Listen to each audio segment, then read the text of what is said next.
So maybe there isn't a clutch gene as we welcome in our clutch Ohio State reporter, Tony Gerdeman from BuckeyeHuddle.com. Gerd, thank you for joining us tonight. Always good to be here, Mark. Thanks for having me. You can talk about C.J. Stroud, but a big part of the reason he was able to be successful is because of Marvin Harrison. An impressive statistic that the incomparable Jerry Emmett gave us earlier this week. Marvin Harrison, 10 catches against Penn State, all 10 were for first downs. Several of them on 3rd and 10s and even a 4th and 7 conversion. I don't know if Marvin Harrison got enough credit for what he did against Penn State. Yeah, it's easy to be clutch when you've got that guy. We could be clutch quarterbacks too if we've got Marvin Harrison catching the ball, and he is incredible. And you hear more and more people talking about him, giving him his just due. And it almost felt like C.J. Stroud was locking onto him at times in that game. But if you're going to lock onto any receiver in the country, he's a good one to lock onto. And he made some tough catches, got open against some very good defensive backs, is a precise route runner. So C.J. Stroud knows where he's going to be and gets there, and the timing is there. So really in the clutch times when you needed to have him, C.J. Stroud went to him, found him, and they kept the chains moving. I didn't even hear that note. So that's pretty impressive. I wonder what is the most first down catches for an Ohio State receiver in a game, because I can't imagine it's more than 10. With Marvin Harrison's emergence, it takes a little bit off of the fact that we've barely seen Jackson Smith in Jigba this season. Will we see JSN again in a Buckeye uniform? You know, the coaches are saying yes. Brian Hartline said he absolutely believes he will be back. Ryan Day says he absolutely believes he will be back. They're all saying Jackson Smith and Jigba wants to be back. That's everything that I've heard as well. Yes, he wants to be back, trying to get back, going and seeing people to help him get back. And so everything is being done with the idea that he is going to play again. Now, whether or not that happens, that's up to Jackson Smith and Jigba's body as much as it is his people. As you know, we go back to the Nick Bosa stuff that I'm sure everybody wants to compare this to. That was a very significant injury that required surgery and a long time of recovery. And this wasn't just a guy quitting on his team or anything like that. That was a legitimate surgery that needed to heal and then to ramp up to return. And this is a stinking hamstring situation that when it happened, people talked about how those things can be bothersome for an entire year.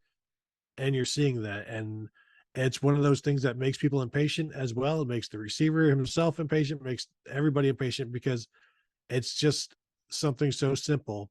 But when it's not right, it's one of the most complicated things there is. At times, Ohio State struggled to run the ball against Iowa. At times, they struggled to run the ball against Penn State. So that's back-to-back games where the rushing attack hasn't been what you would want it to be. Now, part of that against Penn State certainly was losing Mayan Williams after the first quarter. Is this an ongoing issue now that it's 2 weeks in a row? It's not just a blip on the radar. Yeah, I think it is an issue, and it might disappear for the next 3 weeks or a couple of weeks, and people are like, oh, it's fixed. And then it magically reappears when they finally face another defense such as Michigan. So I think it is something that is a concern. 1 week you can try to write it off, and Iowa sold out to stop the run, so they were able to stop the run. And Penn State, that gives up 400 yards rushing to Michigan, and then comes and holds Ohio State to 111 yards rushing. That's significant, and that means something. And I think we can talk about the tendencies or the tells, but the offensive line wasn't playing very well in the running game against Iowa or against Penn State. So you can be as deceptive as possible. If the offensive line doesn't block, you're going to have issues, and you can have the same tendencies as every single play out of the pistol is a run. Every single play under center is a run. If you block it as well as you should, you can get yards out of it. If you don't block it, doesn't matter how often you run this or how often you don't, because somebody's going to get through, and we saw that on Saturday.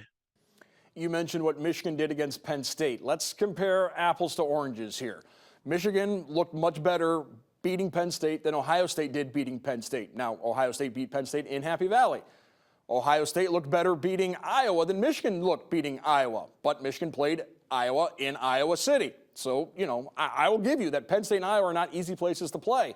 Well, let's talk about Michigan State. Ohio State destroyed the Spartans in East Lansing. Michigan had some struggles against the little brother, had to settle for a lot of field goals against Michigan State. We won't even get into what happened after the game. So are these comparisons accurate and fair, or is it just going to be a matter of November 26th, we'll get the answer on the field in the shoe?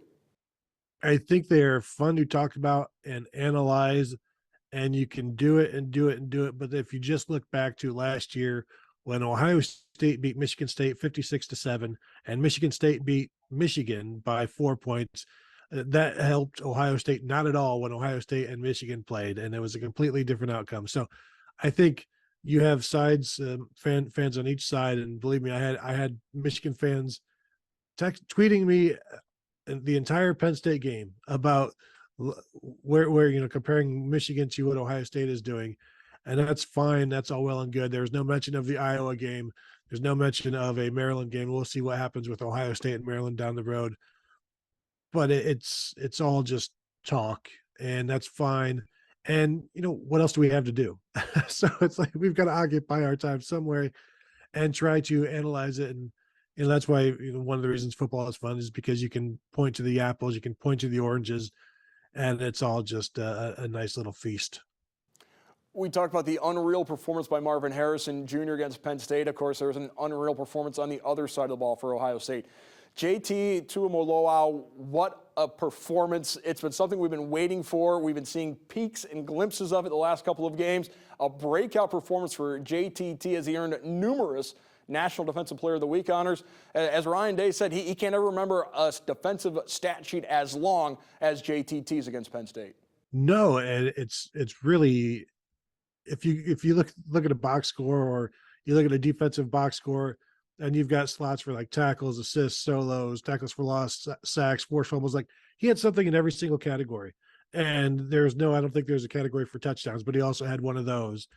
And it was I don't know if it was the most dominating performance. You had Chase Young with like 4 sacks against Wisconsin one year. You had Jackson Smith and Jigba last year in the Rose Bowl. I don't know if this was the most dominating. It was the most impactful, and it was the most, it's like, you hit 4 home runs in a game and they're all grand slams. That's what he did. Everything he did was huge, and just essentially forcing 4 turnovers in a game, being part of 4 turnovers. That's the impact of that can't be matched. 4 turnovers versus Chase Young's 4 sacks, something like that. It's like, well, you're going to take the turnovers, and it was just whenever they needed it, there he was. And it was really, really impressive. And just sitting and watching that game, and every time he would do something, you're like, that's JT Tuimoloau again. And then you see him jump a route as almost like a slot corner, basically. You're like, what? And then, the interception at the end, you shake your head, because by that point, it's just like, well, this makes total sense. Ohio State remains on the road this week as they head to Northwestern. Now, interestingly, they're going from Penn State to Northwestern, both of those grass fields. There's not a whole lot of grass fields left in the Big Ten. It seems like Penn State's grass is a little bit shorter, and Ryan Field seems like that's always a little bit of a longer grass to try and slow down other teams. It'll be interesting, as this is a Northwestern team that has struggled mightily in 2022. Well, and that long grass for Northwestern might be wet too, with possible rain for that game, which will make the track even more treacherous. And so, Ohio State will practice on grass this week, and as they did against Penn State, and see how it goes. But it's going to be a much different environment. There'll be more Buckeye fans in Northwestern, probably the Northwestern fans. And I think everything they learned against Penn State on the road, it's good to have. I don't know how much they'll need to use it in this game, because it won't be the same kind of environment. But it's still going to be one of those games. It's a road game in the Big Ten. You can't afford to make mistakes. Ryan Day talks about competitive stamina. You can't have any letdowns. You don't want to look bad. Right now we're in the age of everybody has to look good, because the committee is deciding who makes the playoffs. So you want to look good as you can, as often as you can. So you guys still got to take this one seriously, and you don't want any slips up. You got to play crisp. You don't want any injuries, something like that. Northwestern under Pat Fitzgerald has always been tough. They've not necessarily been tough this year. They've only got 1 win. That was the week 0 of the season. It wasn't even in North America. It was in Ireland over in Nebraska. What in the world has gone on with Northwestern this season that they've struggled so much? Northwestern is 0 for America, and so that's unfortunate for them. They're one of those programs where they have to hit right. Like they have to hit, their seniors have to rise at the right time. Their upperclassmen have to hit at the right time.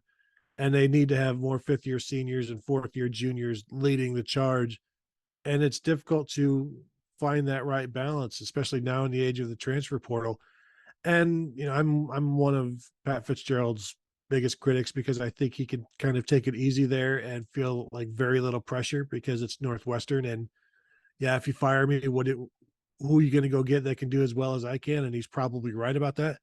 But that doesn't mean you can just relax and take it easy. And I think they should be better because they are an established program now. They do have money going into the program, and so you shouldn't be this bad. And it's just go back to the way Jim Tressel would beat up on this team, and him and Pat Fitzgerald very friendly, very close, and they couldn't compete. And now this one, we've seen them in the Big Ten championship game a couple times over just in the last 5 years or so, and you see them, back to back bad years.